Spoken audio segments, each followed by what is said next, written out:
bata nasagip ng dalawang lalaki sa gitna ng malakas na agos ng baha dyan daw po sa Kawit, Cavite.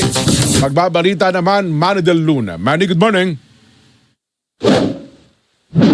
Isang bata ang matagumpay na nailigtas ng dalawang lalaki matapos maipit sa malakas na agos ng baha sa Kawit, Cavite. Naganap ang insidente habang patuloy ang malakas na pagbuhos ng ulan sa lugar. Makikita sa kuha na nakakapit ang bata sa gilid ng isang pasilidad upang hindi matangay ng mabilis na agos ng tubig.